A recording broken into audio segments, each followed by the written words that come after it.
हमारे Radhe Krishna shorts channel को जरूर सब्सक्राइब करें और हमारे चैनल से जुड़े रहें।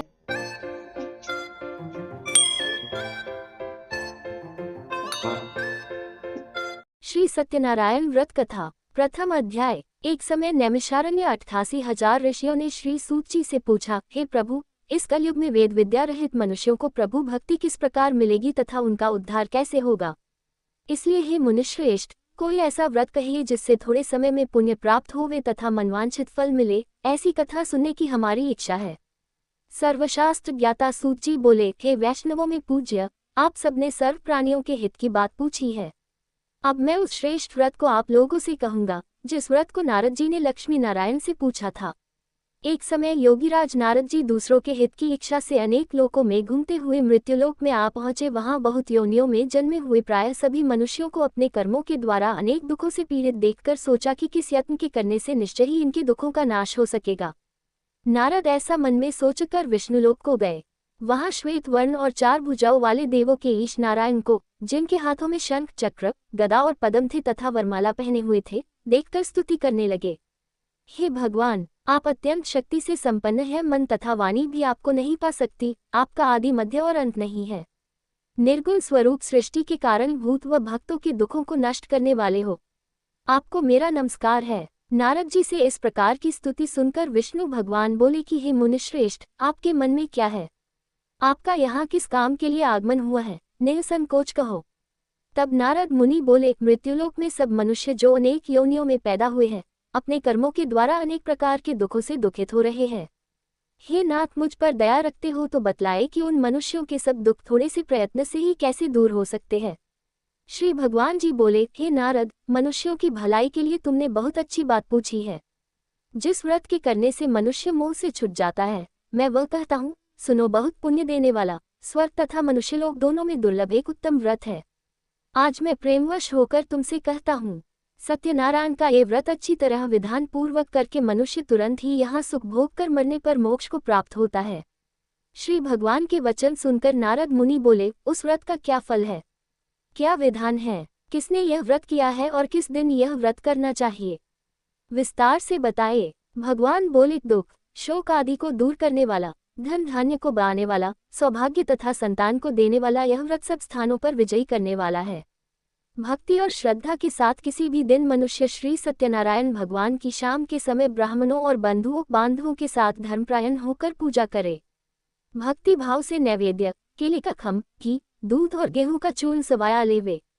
गेहूं के अभाव में साठी का चूर्ण, शक्कर तथा गुड़ले और सब भक्षण योग्य पदार्थ जमा करके भगवान को अर्पण कर देवे तथा बंधुओं सहित ब्राह्मणों को भोजन करावे। तत्पश्चात स्वयं भोजन करे, नृत्य गीत आदि का आचरण कर सत्यनारायण भगवान को स्मरण करते हुए समय व्यतीत करे। इस तरह व्रत करने पर मनुष्यों की इच्छा निश्चय ही पूरी होती है। विशेषकर कलित काल में भूमि पर यही मोक्ष का सरल उपाय है। इति श्री सत्यनारायण व्रत कथा प्रथम अध्याय संपूर्ण। श्री सत्यनारायण व्रत कथा द्वितीय अध्याय। सूत जी बोले, हे ऋषियों, जिन्होंने पहले समय में इस व्रत को किया है उनका वृतांत कहता हूँ, ध्यान से सुनो। सुंदर काशीपुरी नगरी में अति निर्धन ब्राह्मण रहता था। वह भूख और प्यास से बेचैन हुआ नित्य ही पृथ्वी पर घूमता था। ब्राह्मणों से प्रेम करने वाले भगवान ने ब्राह्मण को दुखी देखकर बूढ़े ब्राह्मण का रूप धरकर उसके पास जा आदर के साथ पूछा, हे विप्र, नित्य दुखी हुआ पृथ्वी पर क्यों घूमता है?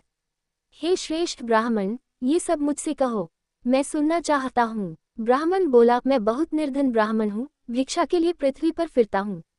हे भगवान, यदि आप इसका उपाय जानते हो तो कृपा कर कहो। वृद्ध ब्राह्मण बोला कि सत्यनारायण भगवान मनोवांछित फल को देने वाले हैं। इसलिए हे ब्राह्मण, तू उनका पूजन कर, जिसके करने से मनुष्य सब दुखों से मुक्त होता है। ब्राह्मण को व्रत का सारा विधान बतलाकर बूढ़े ब्राह्मण का रूप धारण करने वाले सत्यनारायण भगवान अंतर्धान हो गए। जिस व्रत को वृद्ध ब्राह्मण ने बतलाया है, मैं उसको अवश्य करूंगा। ये निश्चय करने पर उस ब्राह्मण को भी नींद नहीं आई। वह सवेरे ही उठ सत्यनारायण के व्रत का निश्चय कर भिक्षा के लिए चला। उस दिन उसको भिक्षा में बहुत सा धन मिला, जिससे बंधु बांधवों के साथ उसने सत्यनारायण का व्रत किया। उसके करने से वह ब्राह्मण सब दुखों से छुटकर अनेक प्रकार की संपत्तियों से युक्त हुआ। उस समय से वह ब्राह्मण हर मास व्रत करने लगा। इस तरह सत्यनारायण भगवान के व्रत को जो करेगा, सब पापों से छुटकर मोक्ष को प्राप्त होगा। आगे जो पृथ्वी पर सत्यनारायण का व्रत करेगा वह मनुष्य सब दुखों से छुट जाएगा। इस तरह नारद जी ने सत्यनारायण का कहा हुआ यह व्रत तुमसे कहा। हे विप्र, अब मैं और क्या कहूँ। ऋषि बोले, हे मुनीश्वर, संसार में इस ब्राह्मण से सुनकर किस किसने इस व्रत को किया, हम सब वह सुनना चाहते हैं। इसके लिए हमारे मन में श्रद्धा है। सूची बोले, थे मुनियों, जिसने इस व्रत को किया है वह सब सुनो। एक समय वह ब्राह्मण धन और ऐश्वर्य के अनुसार बंधु बांधवों के साथ व्रत करने को तैयार हुआ। उसी समय एक लकड़ी बेचने वाला बूढ़ा आदमी आया और बाहर लकड़ियों को रखकर ब्राह्मण के मकान में गया। प्यास से दुखी लकड़हारा उनको व्रत करते देखकर ब्राह्मण को नमस्कार करके पूछने लगा कि आप ये क्या कर रहे हैं और इसके करने से क्या फल मिलता है, कृपा करके मुझसे कहो। ब्राह्मण ने कहा, सब मनोकामनाओं को पूरा करने वाला ये सत्यनारायण भगवान का व्रत है। इसकी ही कृपा से मेरे यहाँ धन धान्य आदि की वृद्धि हुई है। ब्राह्मण से व्रत के बारे में जानकर लकड़हारा बहुत प्रसन्न हुआ। चूर्णामृत ले और प्रसाद खाने के बाद अपने घर को आया। लकड़हारे ने मन में इस प्रकार का संकल्प किया कि आज ग्राम में लकड़ी बेचने से जो धन मिलेगा उसी से सत्यनारायण देव का उत्तम व्रत करूंगा। यह मन में विचार कर वह बूढ़ा लकड़हारा लकड़ियां अपने सिर पर रखकर जिस नगर में धनवान लोग रहते थे वह ऐसे सुंदर नगर में गया। उस दिन वहां पर बूढ़े को उन लकड़ियों का दाम पहले दिनों से चौगुन मिला। तब वह बूढ़ा लकड़हारा दाम ले और अति प्रसन्न होकर पक्के केले की फली, शक्कर, घी, दूध, दही और गेहूं का चूर्ण इत्यादि सत्यनारायण भगवान के व्रत की कुल सामग्रियों को लेकर अपने घर गया। फिर उसने अपने भाइयों को बुलाकर विधि के साथ भगवान का पूजन और व्रत किया। उस व्रत के प्रभाव से बूढ़ा लकड़हारा धन धान्य आदि से युक्त हुआ और संसार के समस्त सुख भोगकर बैकुंठ को चला गया। इति श्री सत्यनारायण व्रत कथा द्वितीय अध्याय संपूर्ण। श्री सत्यनारायण व्रत कथा तृतीय अध्याय। श्री सूत जी बोले, हे श्रेष्ठ मुनियों, अब मैं आगे की एक कथा कहता हूँ। प्राचीन काल में उल्कामुख नाम का एक महान ज्ञानी राजा था। वह जितेंद्रिय और सत्यवक्ता था। प्रतिदिन मंदिरों में जाता तथा गरीबों को धन देकर उनके दुख दूर करता था। उसकी पत्नी कमल के समान सुंदर मुख वाली और सती साध्वी थी। एक दिन भद्रशिला नदी के तट पर वे दोनों विधि विधान सहित श्री सत्यनारायण भगवान का व्रत कर रहे थे। उस समय वहां साधु नामक एक वैश्य आया। उसके पास व्यापार के लिए बहुत सा धन था। वह वैश्य नाव को नदी किनारे पर ठहराकर राजा के पास आया। राजा को व्रत करते हुए देखकर उसने विनम्रतापूर्वक पूछा, हे राजन, यह आप क्या कर रहे हैं? मेरी सुनने की इच्छा है, कृपया आप यह मुझे भी समझाइए।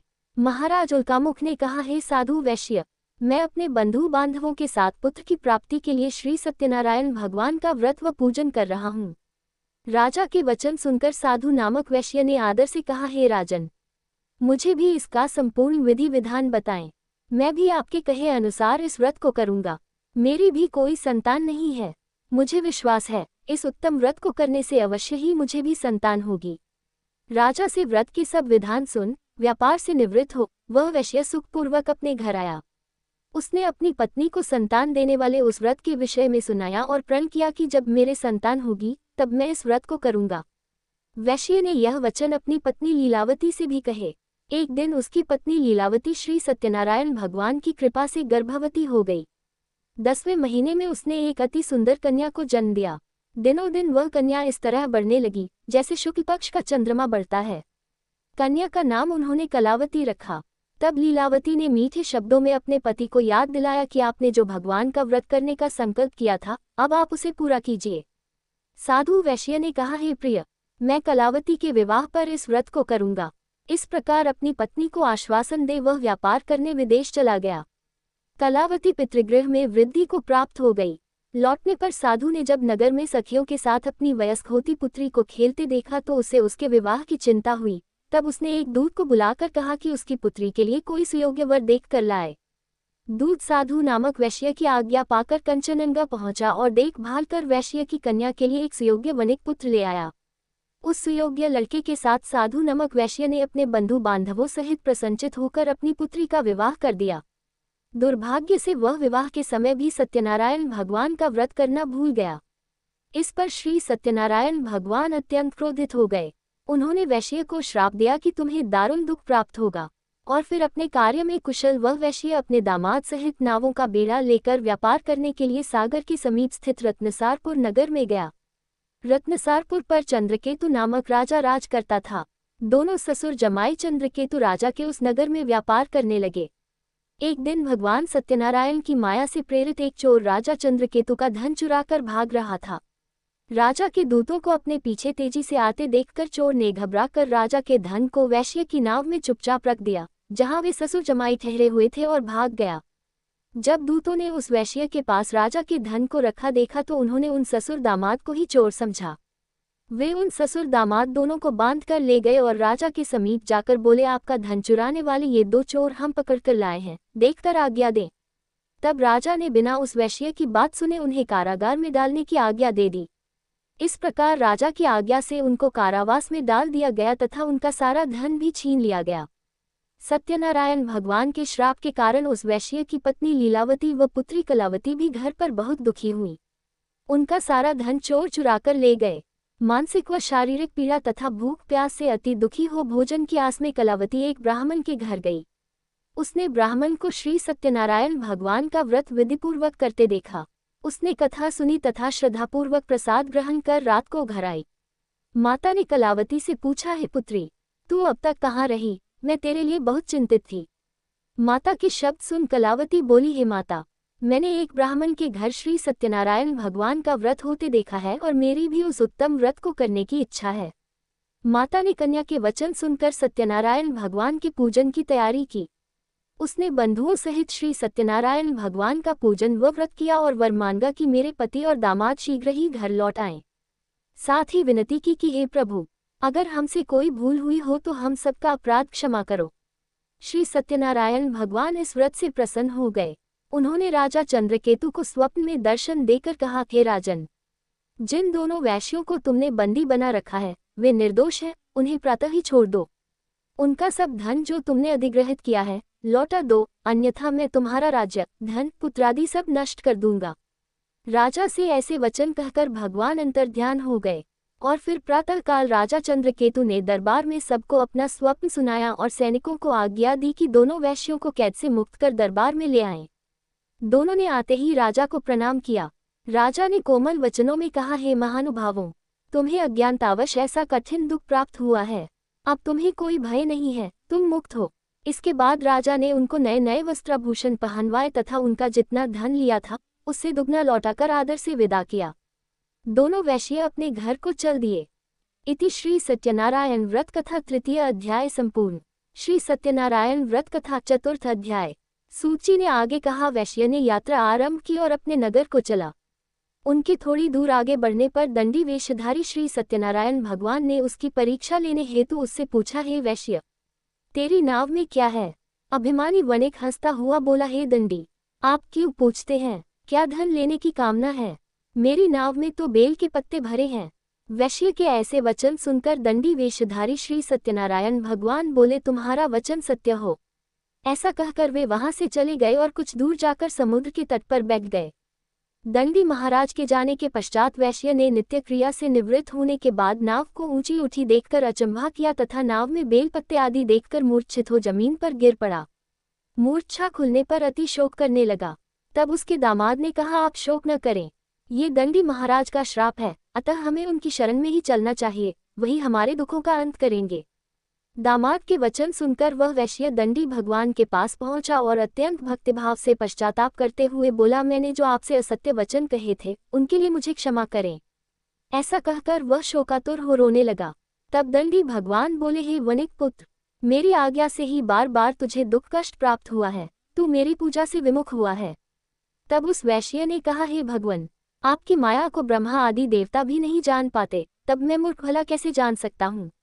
आप प्रसन्न होइए, मैं अपनी क्षमता अनुसार आपकी पूजा करूंगा। मेरी रक्षा कीजिए और मेरी नौक को पहले के समान धन से परिपूर्ण कर दीजिए। उसके भक्ति से परिपूर्ण वचन सुनकर श्री सत्यनारायण भगवान प्रसन्न हो गए और उसकी इच्छानुसार वर देकर अंतर्ध्यान हो गए। तब ससुर व दामाद दोनों ने नाव पर आकर देखा कि नाव धन से परिपूर्ण है। फिर वह विधि विधान से भगवान सत्यनारायण का पूजन कर साथियों सहित अपने नगर को चला।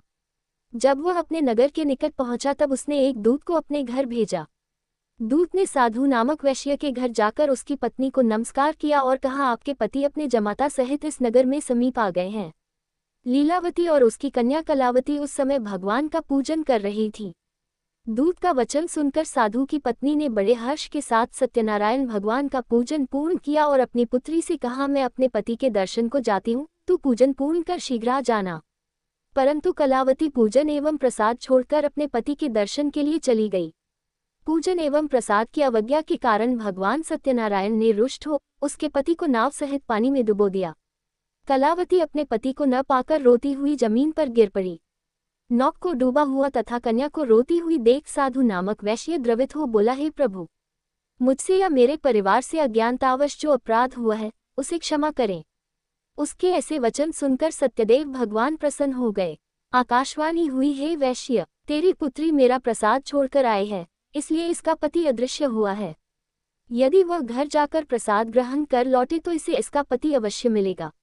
आकाशवाणी सुनकर कलावती ने घर पहुंचकर प्रसाद ग्रहण किया और फिर आकर अपने पति को पूर्व रूप में पाकर वह अति प्रसन्न हुई तथा उसने अपने पति के दर्शन किए। तत्पश्चात साधु वैश्य ने वही बंधु बांधवों सहित सत्यदेव का विधिपूर्वक पूजन किया। वह इस लोक के सभी प्रकार के सुख भोग कर अंत में मोक्ष को प्राप्त हुआ। इति श्री सत्यनारायण व्रत कथा चतुर्थ अध्याय संपूर्ण। श्री सत्यनारायण व्रत कथा पंचम अध्याय। श्री सूत जी बोले, हे ऋषिगण, मैं एक और कथा कहता हूँ, आप सभी ध्यान से सुनो। सदा प्रजा के लिए चिंतित तुंगध्वज नाम का एक राजा था। उसने भगवान सत्यनारायण का प्रसाद त्याग कर बहुत कष्ट पाया। एक समय राजा वन में वन्य पशुओं को मारकर बड़ के वृक्ष के नीचे आया। वहां उसने ग्वालों को भक्ति भाव से बंधु बांधवों सहित श्री सत्यनारायण जी का पूजन करते देखा। परंतु राजा देखकर भी अभिमान के कारण न तो वहां गया और न ही सत्यदेव भगवान को नमस्कार ही किया। जब ग्वालों ने भगवान का प्रसाद उसके सामने रखा तो वह प्रसाद छोड़कर अपने नगर को चला गया। नगर में पहुंचकर उसने देखा कि उसका सारा राज्य नष्ट हो गया है। वह समझ गया कि यह सब भगवान सत्यदेव ने रुष्ट होकर किया है। तब वह वन में वापस आया और ग्वालों के समीप जाकर विधिपूर्वक पूजन कर प्रसाद ग्रहण किया तो सत्यनारायण की कृपा से सब कुछ पहले जैसा ही हो गया और लंबे समय तक सुख भोग कर मरणोपरांत वह मोक्ष को प्राप्त हुआ।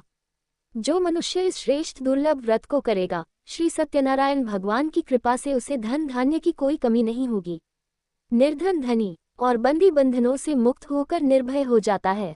संतानहीन को संतान प्राप्त होती है तथा सब इच्छाएं पूर्ण कर अंत में वह वैकुंठ धाम को जाता है। अब उनके बारे में भी जानिए जिन्होंने पहले इस व्रत को किया। अब उनके दूसरे जन्म की कथा भी सुनिए। शतानंद नामक वृद्ध ब्राह्मण ने सुदामा के रूप में जन्म लेकर श्रीकृष्ण की भक्ति एवं सेवा कर वैकुंठ प्राप्त किया। उल्कामुख नामक महाराज राजा दशरथ बने और श्री रंगनाथ का पूजन कर मोक्ष को प्राप्त हुए। साधु नाम के वैश्य ने धर्मात्मा व सत्य प्रतिज्ञा राजा मोरध्वज बनकर अपने पुत्र को आरे से चीरकर वैकुंठ धाम प्राप्त किया। महाराज तुंगध्वज स्वयंभू मनु बने। उन्होंने बहुत से लोगों को भगवान की भक्ति में लीन कराकर वैकुंठ धाम प्राप्त किया। लकड़हारा अगले जन्म में गुल नामक निषाद राजा बना, जिसने राम के चरणों की सेवा कर अपने सभी जन्मों को संवार लिया। इति श्री सत्यनारायण व्रत कथा पंचम अध्याय संपूर्ण।